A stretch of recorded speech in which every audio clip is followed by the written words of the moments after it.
Petite vidéo relative au recensement de la population avec beaucoup de questions qui sont arrivées auprès du centre de gestion pour lequel on essaye d'apporter des réponses au fur et à mesure, mais avec une redondance qui nous incite aujourd'hui à répondre globalement à l'ensemble des interrogations qui sont au demeurant légitimes.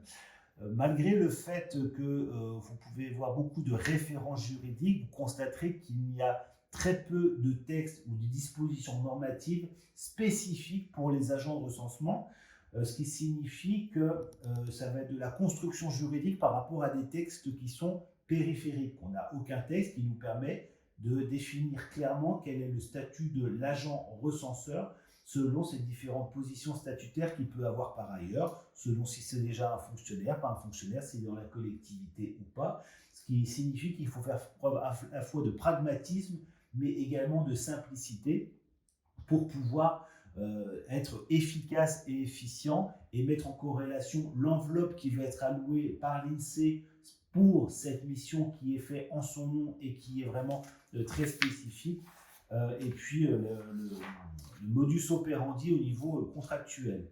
Le recensement, c'est vraiment à la charge de l'autorité territoriale, mais pour le compte de l'INSEE, avec, comme chacun sait, le dénombrement des logements, de la population qui réside. Donc c'est vraiment une opération qui va avoir plusieurs impacts et qui doit être fiable, ne serait-ce que par rapport aux dotations que peuvent avoir certaines collectivités. L'organisation, il y a une responsabilité de l'autorité territoriale par le biais de ses agents recenseurs, mais toujours pour le compte de l'INSEE. Et c'est pour ça que l'INSEE produit chaque année différents documents de communication qui peuvent aider les collectivités.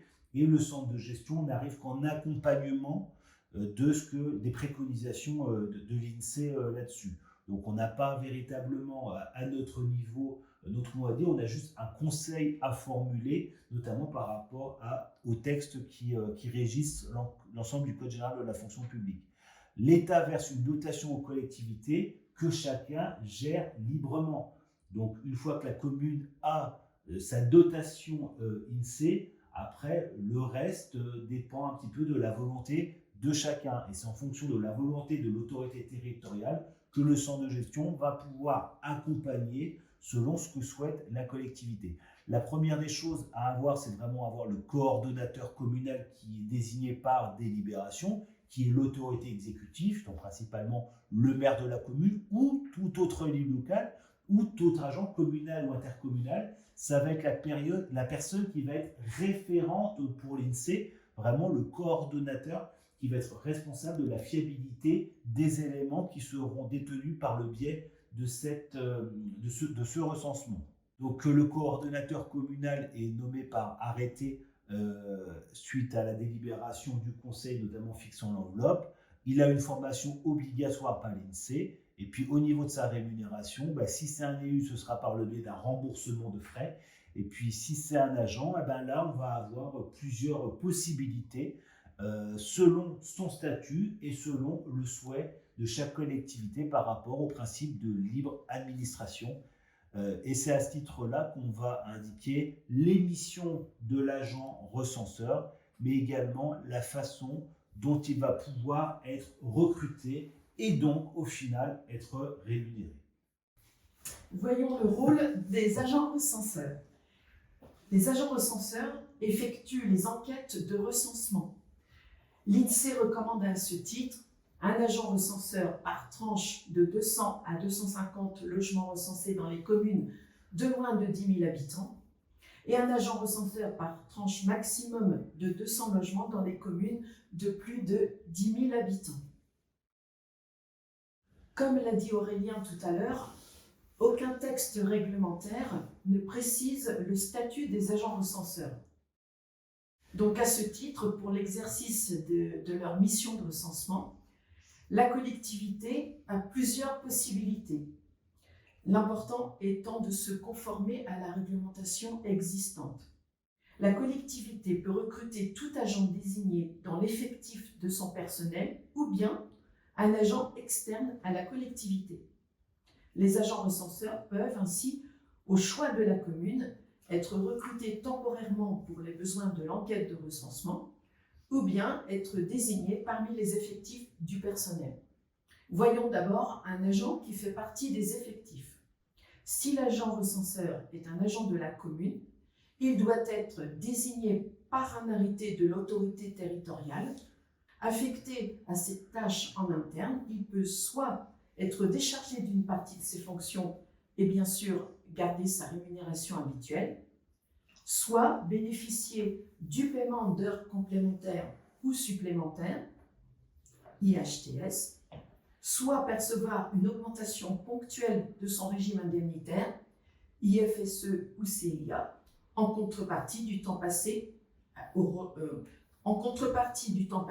missions de recensement. L'IHTS peut prendre la forme soit d'un paiement, soit d'un repos compensateur. Aucune fiche de paie spécifique n'est requise. Voyons maintenant le cas d'un agent extérieur à la collectivité. Deux cas peuvent se présenter. Ce peut être un agent d'une autre collectivité ou d'une autre fonction publique, qu'il soit fonctionnaire ou contractuel de droit public, l'agent peut exercer cette activité à titre accessoire, donc avec l'autorisation de son employeur. Une personne hors fonction publique, par exemple des retraités, demandeurs d'emploi, salariés du secteur privé. Donc préalablement, la collectivité doit de toute façon prendre une délibération. Puis l'autorité territoriale, donc le maire ou le président, engage l'agent recenseur sur l'un des deux types de recrutement suivants. Soit en qualité d'agent contractuel pour accroissement temporaire d'activité. Donc là, nous sommes sur la forme de contrat de droit public, selon l'article L332-23, premièrement, du Code général de la fonction publique. Dans cette hypothèse, l'agent reçoit une rémunération basée sur un traitement indiciaire, bien sûr, de la fonction publique territoriale. L'autre cas, il s'agit de la vacation, c'est-à-dire pour une tâche précise, ponctuelle et limitée à l'exécution d'actes bien déterminés. L'agent vacataire est nommé par contrat, sa rémunération est forfaitaire, donc soit à l'heure, c'est-à-dire que le taux horaire de vacation est fixé à minima sur le montant du SMIC horaire, soit à la tâche. Les montants de vacation sont fixés en fonction de forfait, soit par bulletin individuel, ou par feuille de logement, ou encore par bulletin étudiant. Enfin, ça peut être aussi par feuille d'immeuble collectif ou par bordereau de district. Voici quelles sont les différentes formes donc, de rémunération à la tâche. Nous vous rappelons que l'agent vacataire ne bénéficie ni de l'indemnité de fin de contrat, ni de congé annuel, ni du supplément familial de traitement. Nous vous précisons que si l'agent recenseur est un demandeur d'emploi, il pourra cumuler le bénéfice de l'allocation de retour à l'emploi avec l'activité rémunérée d'agent recenseur dans la limite toutefois de son salaire de référence utilisé pour le calcul de l'allocation. Si l'agent recenseur est une personne recrutée, il conviendra pour lui de se rapprocher de sa caisse ou de ses caisses de retraite afin de déterminer dans quelle limite le cumul de rémunération est permis. Que l'agent recenseur soit interne ou externe à la collectivité, il doit participer à une formation préalable obligatoire, celle-ci portant sur les conditions d'exécution de ses enquêtes. Le contenu de cette formation comporte notamment les caractéristiques des unités statistiques à recenser, les procédures d'enquête et, bien entendu, la déontologie statistique.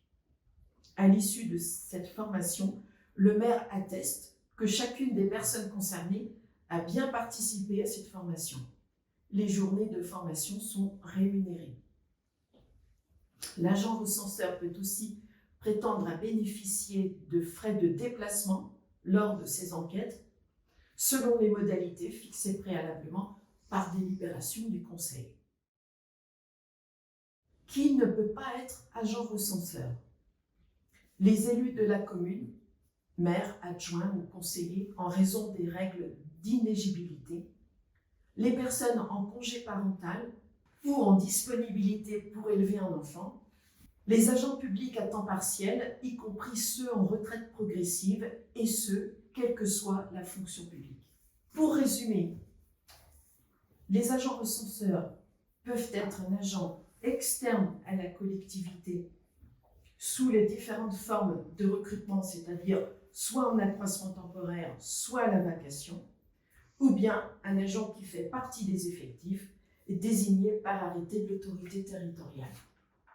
Des modèles de documents sont disponibles sur le site du centre de gestion dans la rubrique Sources et documents statutaires. Nous vous remercions pour votre attention.